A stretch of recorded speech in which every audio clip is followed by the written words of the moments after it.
Olá, nerds, geeks e afins! Estamos todos aqui seguros para o terceiro episódio da série A Roda do Tempo, na Amazon Prime. I let your friend off an hour ago. Figured he'd join you. Not until all the work's done, I'm sure. That's plenty for now, and the next year, probably. So, it's alright if we stay out here? Pois bem, pessoal, chegamos ao final do primeiro lote de capítulos aqui de A Roda do Tempo. A Amazon Prime nos ofereceu os 3 primeiros episódios numa tacada só. Claro, para a gente começar a nos inserir dentro da fantasia aqui de uma maneira bastante rápida, sem depender de mais uma semana passando aqui e acolá, até a gente entender pelo menos os conceitos básicos da trama. E a gente pode, claro, analisar se realmente isso foi alcançado, porque a gente também tem que levar em consideração uma coisa muito importante. Esta primeira temporada tem apenas 8 episódios, e logo de cara eles apresentam 3, naquele contexto que eu acabei de dizer, de ser uma apresentação, ou seja, o desenvolvimento e a conclusão então dessa primeira jornada vai se dar em 5 episódios restantes, aí sim, uma vez por semana. Bom, então essa introdução, ela valeu a pena, ela deu certo, ela é funcional, a gente já está inserido dentro dessa nova fantasia? Bom, eu diria que sim, eu estou gostando exatamente do que foi apresentado e tudo é promissor. Mesmo que a série me parece, eu acho que aí vem uma coisa que é dos livros, né, dos tantos 14 livros publicados dessa saga que é A Roda do Tempo. A história, ela tem um tom de mistério, sempre oferece uma coisita aqui que, digamos, é um pouquinho explicada, mas logo em seguida já oferece outras coisas para a gente ficar pensando e com, claro, desenvolvimento para o futuro. Falando nisso, né, até uma questão de mistério, esse episódio aqui já abre meio que desvendando um que fiquei bastante curioso quando aquilo aconteceu. Bom, do que eu estou me referindo? A personagem, né, que estava desaparecida, né, a Nynaeve, que... Bom, por que ela foi raptada lá pelos monstrengos, os Trollocs? Se a gente levar em consideração que todo mundo que ele topava para frente, né, todos os aldeões lá de Dois Rios, eles já matavam imediatamente porque justamente ela, aquela sabedoria, né, era uma pessoa importante ali para a região, né, porque exatamente ela foi apenas levada, não foi morta instantaneamente, né? Iam fazer alguma coisa com ela? Bom, não necessariamente os bichões ali, né? Talvez a entidade superior a eles ali, que era aquele lá, os sem olhos, né? Mas, bom, que a gente acabou descobrindo logo de cara, sem muita firula também, né? Que na verdade não tinha nada demais. Ela era apenas talvez o lanchinho para a manhã seguinte. Porque foi isso, né? O bicho lá, bestial, o Trolla, que levou ela arrastando-a pelos cabelos, né? E basicamente não teve explicação nenhuma, pelo menos pra gente. Pode ser que mais pra frente a gente entenda mais outra coisa, porque também ficou outro mistério, né? Mas daqui a pouco eu falo dele. Bom, como é que ela conseguiu então escapar? Simplesmente porque apareceu lá um outro Troll que estava ferido, e não sei se na língua deles, dos bichos, um chamou o outro: ô amigão, dá um jeito aqui que eu tô meio ferido, né? A batalha ali teve um revés. Mas o que aconteceu, né? O Troll que estava arrastando a Nynaeve simplesmente a largou no chão, deu uma olhada lá no amigo: tu tá ferrado, de hoje você não passa, e vai virar lanche. O cara matou o outro. Que coisa mais bizarra. Claro, são seres bestiais, né? Ela aproveitou e picou a mula dali, com certeza, né? E acabou se salvando quando ela foi lá naquele laguinho, né? Super sagrado ali pra região, então e pra ela, obviamente, né? Aquela água com cara de leite, né? Enfim, né? Ela se salvou ali porque, bom, já foi dito pra gente que eles não gostam de águas profundas. Ali exatamente não é tão profundo assim, tanto que ele entrou, né? E ela acabou matando ele com sua própria arma. Ou seja, ela se apresentou realmente como uma personagem fodona. O que ela meio que ameaçava lá no primeiro episódio, e o que a gente não via cumprir exatamente essa promessa, né? Porque ela dizia que protegia ali todo mundo, é a guardiã do local, né? Meio curandeira também, patata e patatá, mas não tinha cara exatamente disso, né? Tanto quando a briga começou lá da invasão dos monstros, praticamente ela não fez nada. Enfim, agora uma coisa curiosa que eu percebi aqui no finalzinho da cena, quando ela estava matando lá, submersa na água, o bichão, quando o sangue se elevou lá de cima e ficou flutuando ali na superfície do laguinho, deu para perceber que, exatamente por ser uma água clara, né, tipo leite, o sangue vermelhão ali, ele começou a se rodopiar um pouquinho e formou um símbolo que é parecido com aquele que o guardião da Moraine, o Lan, né, ele havia encontrado, feito através de carneiros esfolados. Vocês lembram dessa cena curiosa? Que foi justamente quando ele, acho que avisou para a sua chefinha, né, que existiam sem olhos por ali. Ou seja, por que que esse símbolo apareceu aqui exatamente? Tem algum motivo específico? É um mistério a ser desvendado, claro, para o futuro. Tem a ver com ela, né? Com a Nynaeve? Com certeza. Pelo jeito acho que eu comecei a falar o nome dela certo também, né? Mas daqui a pouco deixa eu ver se eu lembro do outro mistério que ficou por ela, né? Bom, na verdade eu vou falar logo agora, né? Porque a cena seguinte já é onde terminou o episódio passado, onde ela está com a espada ali no pescoço do Lan, né? Exigindo que lhe diga onde é que estão os outros, os seus amigos. Mas, afinal de contas, como é que ela achou ele? E é o que ele pergunta logo de cara. Como é que você me achou, minha filha? Mistério no ar. Ela não respondeu e é um mistério, sim, que ficou para os próximos episódios. Realmente é curioso. E ela apareceu com um cavalo também, né? Não sei, enfim, qual é a dela exatamente? Bom, ela se mostrou ali depois uma curandeira. E ela ouve também lá, escuta os ventos. Realmente, ela é uma figura que tem algum poder ou não tem. Aliás, falando em poderes, é uma coisa que a gente pode começar a perceber também em outros personagens por aqui. Bom, e uma coisa importante, né? Quando todo mundo se separou no final do outro episódio também, como um bom gancho para esse, formando 3 duplas, a gente percebeu que, claro, cada um foi para algum lugar diferente, né? Moraine e seu guardião basicamente voltaram para a floresta de onde saíram antes de entrar justamente naquela cidade maldita. Mas e as outras 2 duplas? Onde que eles foram parar? Em locais completamente, que não tem nada a ver com uma floresta. Uma coisa muito esquisita, mas claro, isso é uma coisa de roteiro, de produção também da série. Claro, os cenários são fascinantes. Aliás, a série acho que foi gravada em um país específico lá da Europa, se eu não me engano.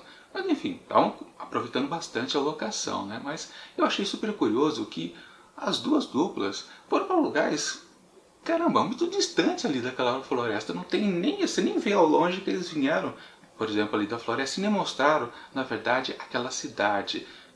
Gozada, né? Eles gastam, tem um custo de produção para levar os atores para uma boa locação, bonita, né? Realmente é lindo aquele lugar onde está sendo gravado as cenas. Mas aí eles economizaram um detalhe muito importante, que é fazer uma localização para a gente de onde que eles estão saindo, porque praticamente aquela cidade, você gastou também uma boa grana ali para fazer aquele cenário, mas não mostrou de longe, a gente não sabe direito como é que é. Seria bacana ver aquela muralha em volta ali daquela cidade morta, né? Enfim, não sei porque eles fizeram isso. E, bom, uma dupla que foi o Perrin e o Rand, eles estavam subindo uma montanha. E a outra dupla, a Egwene e o Perrin, estão caminhando num lugar um pouco mais árido. 2 lugares bonitos, como eu disse. Claro, pelo jeito que eles se separaram lá dentro da cidade, um foi para um lado, outro foi para o outro, mas ambos vão para a mesma direção, vão para o leste, né, que é o lugar lá da Torre Branca, que acho que ficou o conclave lá das bruxas, né, suponho eu, né.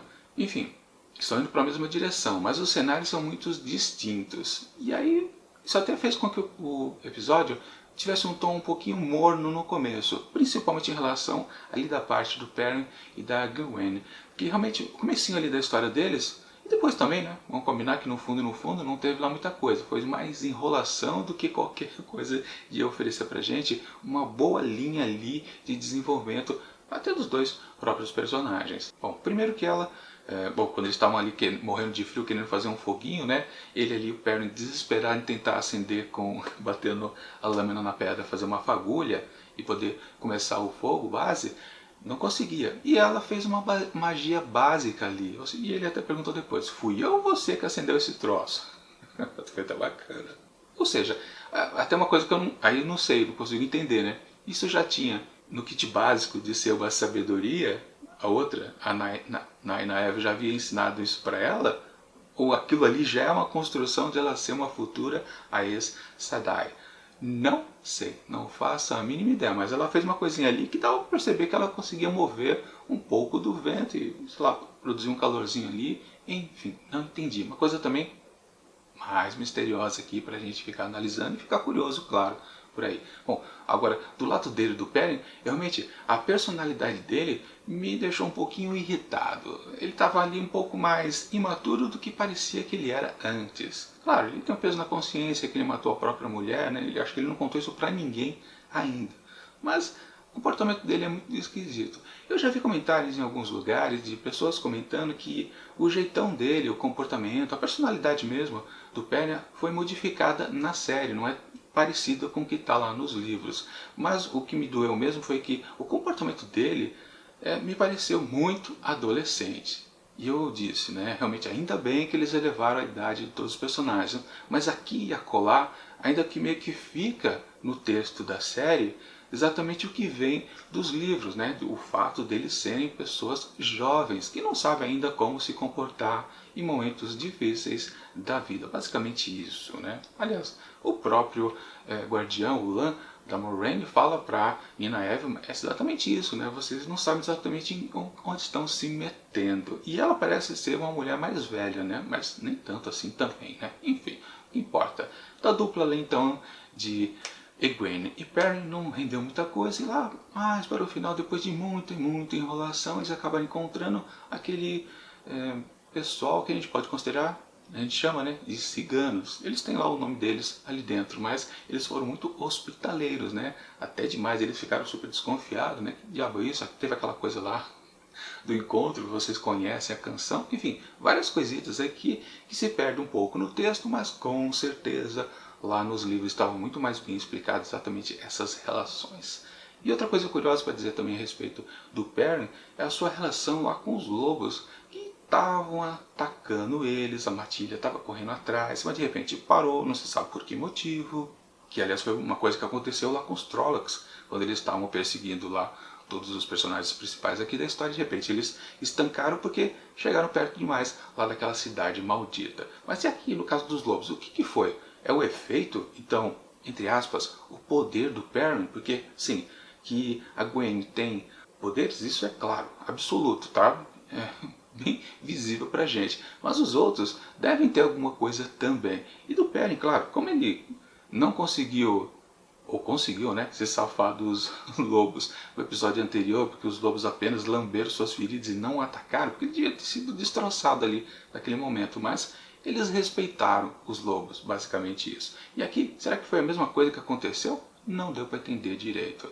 No caso, então, dos outros personagens, a gente pode considerar que talvez apareçam poderes aqui e acolá. Ou não, né? Mas vamos para eles então, que é exatamente o Randy e também o Nev, que, como eu disse, tinham subido a montanha, depois começaram a descer e encontraram então lá um vilarejo interessante, né? Onde se destaca principalmente aquela dona lá da estalagem, que pareceu, aliás, uma boa característica dessas histórias de fantasias, né? Você ter várias necessidades de apresentar muitos e muitos personagens, e você precisa ser imediatista, você precisa dizer qual é a desse novo personagem logo de cara. E assim, ela, que acho que era Dana o nome dela, caramba, uma boa personagem, ela tinha muita personalidade. E parecia que ela ia ficar um pouco mais na série. Mas não, né? A gente já sabe como terminou o episódio. Mas sim, ela foi muito também hospitaleira, assim como foram lá os ciganos para a outra dupla, para o Matt e também para o Hent, né? Fez eles trabalharem, aquela coisa toda, o folgadão do Matt não queria lá muito, enquanto o outro ficou cortando lenha, beleza. E aí, claro, também a história dos dois se dividiu, cada um foi para um lado conhecer o seu parceiro ali de cena, né? Pois bem, o Randy ficou então com a Dana, acho que é a Dana mesmo o nome dela, né? E depois acabou se dando mal, porque ela se revelou, claro, uma pessoa que está muito focada então naquelas questões lá, que como a gente pode chamar na verdade, isso aí é questão de religião, você acreditar lá no cara do tenebroso e querer ser a pessoa que vai oferecer a ele o novo dragão. O que é isso? É religião mesmo? Tudo isso? Não sei, eu ainda não entendi direito. Talvez um culto? Enfim, o que vale. Do outro lado, Matt, ele conheceu um sujeito interessante, né? O conheceu mais ainda, né? Que na verdade foi aquele menestrel que estava cantando lá na estalagem, né? E me parece que esse personagem, esse sim, ele é mais importante, ele tem, sim, uma coisa mais relacionada à história grande, né? Ou seja, a todos os livros, né? Sabe-se lá quanto que ele vai durar, mas enfim, né? Eu botava fé na figura da Dana, mas não, foi o contrário, o Menestrel que era importante. Enfim, mas teve a relação dele com o Matt justamente por causa daquele cara que tinha sido aprisionado dentro da gaiola para morrer, né? Aquelas gaiolas que antigamente, né, se colocava a pessoa vivinha ali da Silva e deixava, ó, morre aí, sossegado, de fome, de sede, pode apodrecer à vontade. Quando sobrar apenas um esqueleto, a gente abre e coloca mais outro. Condenado. Basicamente isso. Mas o cara ali foi flechado, ele já estava dentro da gaiola, meio que não esperaram um pouco para matar, né? Para deixar ele morrer, né? Vamos matar logo, né? Tinha um monte de flecha espetado no corpo dele, né? E parece, né, pelo que o Menestrel ali colocou, foi um injustiçado. Ele não era um cara, uma pessoa perigosa, né? Mas, pelo menos de onde ele vem, né, tido como pessoas perigosas, mas aquela coisa do que ele falou do lenço, né? Se ele não tiver com o lenço ali na face, não é perigoso. Uma coisa meio esquisita, mas tudo bem, né? Ou seja, ele conhecia o cidadão que estava morto ali há muito tempo, né? Claro. E fez questão de fazer um funeral para ele, né? Mas o Matt, por outro lado, queria mais é roubá-lo, né? Caramba, né? Ele realmente é um canalha, o Matt, com certeza, né? E, bom, ele realmente ele não tem poder, né? Que eu estava falando que os outros personagens também têm poder. Ele tem aquela daga que ele pegou lá na cidade amaldiçoada, né? Aquela daga também vai render bastante. Ele até puxou pro Menestrel ali, mas enfim, né? Bom, o que vale é que do outro lado, então, da história, o Randy, né? Ele está lá confabulando com Dana, que fica flertando com ele, depois acaba se revelando que ela estava fazendo a bela de uma armadilha para os dois, aliás, para os 5, né? Porque ela tinha sonhos, ela tinha premonições a respeito disso. Aliás, esqueci, né? Do Perry, ele também teve outro sonho, e mantendo aquelas coisas misteriosas que a série sempre está produzindo pra gente, aquela figura de olhares avermelhados, né? Apareceu no sonho dele também, o devaneio, sabe-se lá exatamente o que. Não, era sonho mesmo, porque ele estava dormindo, né? Enfim, uma coisa que também a gente não entendeu. Mas ela, a Dana, ela recebia também essas visões. Ou seja, ela meio que sabia que todos eles iam aparecer por ali, os 5, né? Pois é, não são 4 os predestinados mesmo a serem candidatos a novos dragões. Mas na verdade são 5, porque aí a gente tem que colocar na conta exatamente a Nynaeve também nessa jogada. Bom, e o que eu ia falar de poder, né? O Randy ali, quando estava tentando fugir lá daquele quartinho, ele se mostrou muito forte. Será que ele é o sujeito tanque da turma? Pode ser que sim, né? Bom, uma coisa é certa, né? Ele perdeu o seu arco e flecha, ou seja, agora ele só tem aquela espada do pai, né? Que parece ter um destaque, né? Que tem aquela figura incrustada ali de um ganso, né? Eu vi em algum lugar alguma coisa semelhante. Acho que essa espada é importante, ou já foi importante no passado. Mas ele continuou com a espada, né? Porque depois que o Menestrel matou lá a Dana, ele a tomou de volta. Enfim, e partiram rumo também ao oeste. Como também, claro, obviamente, aquela turma lá de ciganos também vai para a mesma região, junto com a Egwene e também o Perry. Ou seja, daqui a pouco, no futuro, eles vão se encontrar. Assim como também, né? A segunda dupla então aqui, que virou trio, né?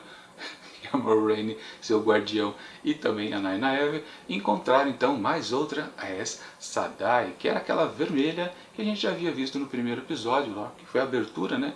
Quando ela pegou aquele homem que tinha poderes, e homem não pode ter poder, viu? E meio que deve ter matado o sujeito, com certeza, né? Mas ela estava ali, né, toda pomposa, falando: "Oh, você chegou atrasado, querida colega de trabalho."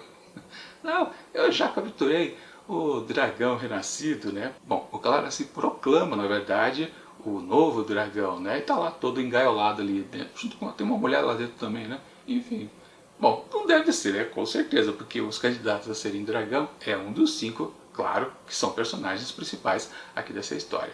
Bom, resumo da obra, né? Tivemos um pequeno gancho para ver, pra gente tentar descobrir qual é a desse sujeito aí, que com certeza é um embuste. Pode ter um poder também, né? Mas vamos ver como é que tudo fica. Claro, o gancho dado aqui, então, são os personagens ainda distantes um dos outros. Então, futuramente, claro, eles vão se encontrar. Talvez demore um pouquinho, talvez não. Enfim, só tem mais 5 episódios para acabar a primeira temporada. Aliás, a engrenar também, né? Enfim, mas de qualquer modo, esse terceiro episódio aqui, eu também gostei. No comecinho eu achei que ele ia ser morno, não ia engrenar. Mas aí sim, as engrenagens começaram a funcionar e eu achei que o produto final realmente foi bastante instigante. E portanto, para esse terceiro episódio aqui de A Roda do Tempo, eu atribuo 4,5 asteriscos. Acabei gostando sim dele e já estou ansioso para a próxima sexta-feira, onde vamos continuar com o 4º episódio da série. É isso.